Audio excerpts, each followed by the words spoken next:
উনি যদি এইভাবেই মনে করে থাকেন যে এরা আসলে আওয়ামী লীগের দোসর, তাহলে কিভাবে দোসর সেটা তো প্রমাণ দিতে হবে।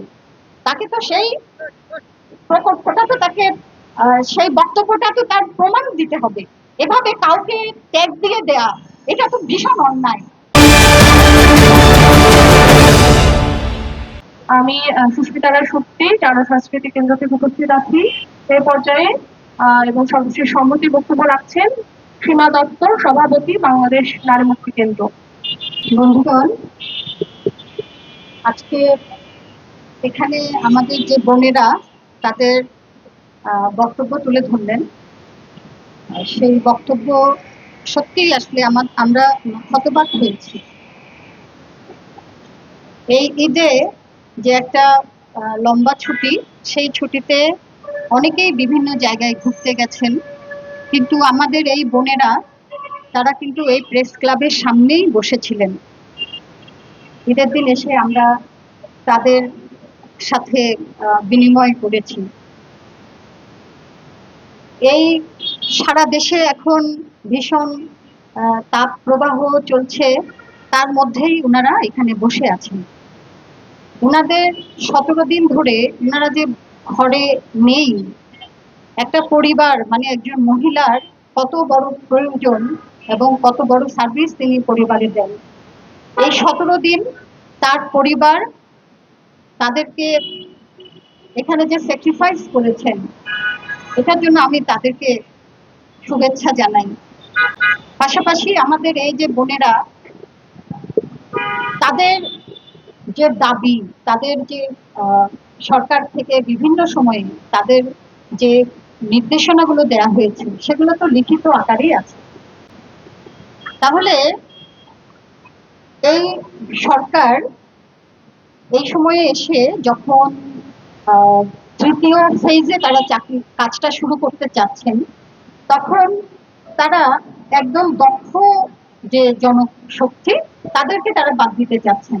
এটার উত্তর আমাদের কাছে আসলে স্পষ্ট হচ্ছে না যে কেন তারা এই কাজটা করছেন। তার মানে তারা কিন্তু প্রকল্পটাকে বর্ধিত করছেন, অর্থাৎ তারা টাকা বিনিয়োগ করছেন এখানে, কিন্তু এদেরকে তারা নেবেন না, তারা আউটসোর্সিং এর মাধ্যমে নেবেন। আউটসোর্সিং মানে কি সেটা তো আমরা জানি। আমাদের আউটসোর্সিং এ যারা বিভিন্ন সময় চাকরি পেয়েছে, তারা আন্দোলন করছে, সেই আন্দোলন এখনো জারি আছে।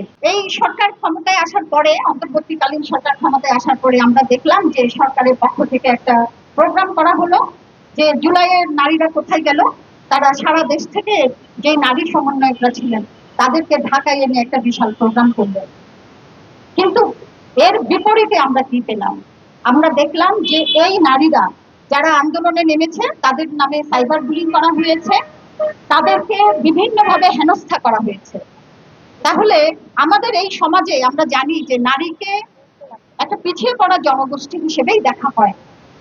অর্থাৎ নারী, সে তার এই যে অর্থনৈতিক ক্ষেত্রে সে যে ভূমিকা রাখছে, সেখানে তাকে প্রতি মুহূর্তে একটা ভীষণ প্রতিযোগিতার মধ্য দিয়ে তাকে টিকে থাকতে হচ্ছে। তাহলে এই টিকে থাকাটা যে কত বড় একটা যুদ্ধ, সেটা কি আমাদের যারা মাথার উপরে বসে আছেন তারা কি সেটা জানেন না? বিশেষ করে যারা নারী উপদেষ্টারা আছেন, নারী ও শিশু বিষয়ক মন্ত্রণালয়ের দায়িত্বে শারমিন মুর্শিদ আছেন। তো তার সাথেও কিন্তু ওনারা বসেছেন। উনি যদি এইভাবেই মনে করে থাকেন যে এরা আসলে আওয়ামী লীগের দোসর, তাহলে কিভাবে দোসর সেটা তো প্রমাণ দিতে হবে। তাকে তো সেই প্রকল্পটা তো তাকে সেই বক্তব্যটা তো তার প্রমাণ দিতে হবে। এভাবে কাউকে ট্যাগ দিয়ে দেয়া, এটা তো ভীষণ অন্যায়।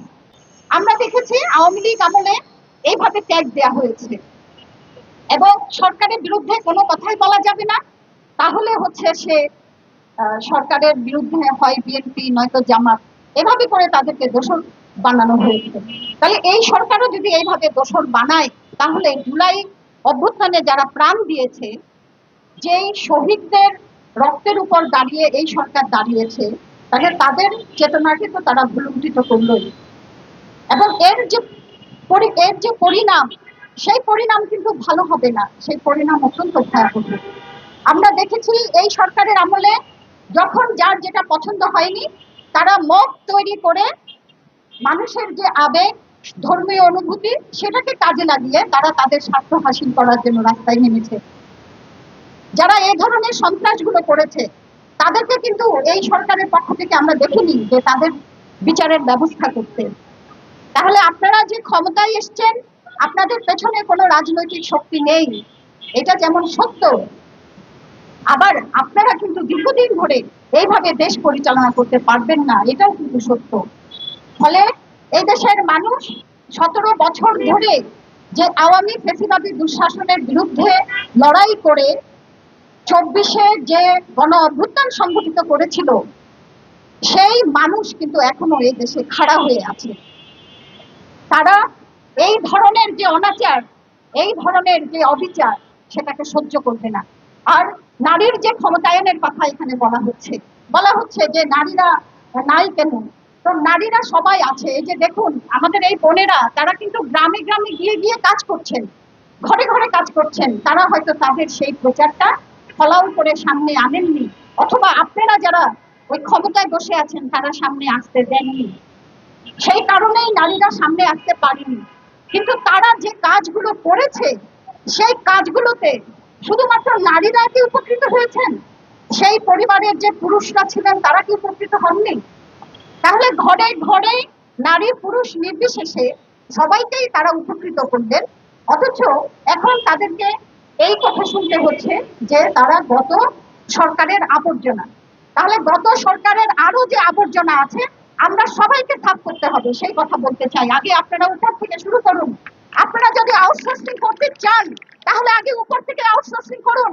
কারণ এই যে দরিদ্র গরিব মানুষ, তাদের শুধুমাত্র এই চাকরিটাই আছে, তাদের শুধুমাত্র এই আয়ের উপায়টাই আছে, তারা কিন্তু দুর্নীতি করে না। যারা দুর্নীতি করে আপনারা তাদেরকে ধরুন, তাদের শাস্তি দিন, তারপরে আপনারা তাদের ব্যাপারে ব্যবস্থা নিতে আসুন। এই মাসের 30 তারিখেই তাদের সেই চুক্তি শেষ হচ্ছে। আমরা সরকারের কাছে আহ্বান জানাবো, আপনারা তাদের সাথে বসুন, তাদেরকে ডাকুন, তাদের কথাগুলো শুনুন, এবং তাদেরকে আপনারা এটুকু আশ্বস্ত করুন যে আপনারা তাদেরকে কিভাবে পুনরায় চাকরিতে নিয়োগ দিতে চান। আপনারা এই প্রকল্প আবার লেঙ্গি করবেন নাকি অন্যভাবে করবেন, কি করবেন, তার সমস্ত ক্ষমতা কিন্তু আপনাদের হাতে আছে। ফলে আপনারা সেই উদ্যোগটি নিন, এই কথা বলবো। এবং ওনাদের যে আন্দোলন, সেই আন্দোলনে আমরা আছি। ওনারা 30 তারিখের আগে এই বিষয়ে সরকারের একটা অবস্থান অবশ্যই জানতে চান।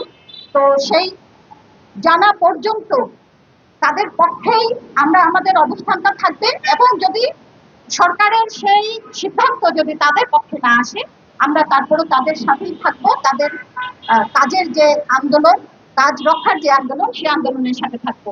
আমি আরেকটা কথা বলতে চাই যে সরকারি যে কাজ, এটা আমাদের দেশে একটা রীতি হয়ে গেছে যে প্রকল্পের মাধ্যমে তারপর সেটা স্থায়ীকরণ, যেটা আমাদের সঙ্গীতা বললেন, প্রত্যেকটা কাজ প্রকল্পের মধ্য দিয়ে এসে তারপরে সেটা সরকারিকরণ হয়। এই দেশে প্রতি বছর লক্ষ লক্ষ মানুষ শ্রম বাজারে যুক্ত হচ্ছে, অথচ চাকরি সৃষ্টি হচ্ছে না, বরং চাকরি চ্যুত করা হচ্ছে। তাহলে এই যে মানুষ, এই যে বেকার বাহিনী, তারা কোথায় যাবে? তাহলে তারা কিন্তু ঘরে ঘরে এক একটা বারুদ হয়ে সেখানে আছে।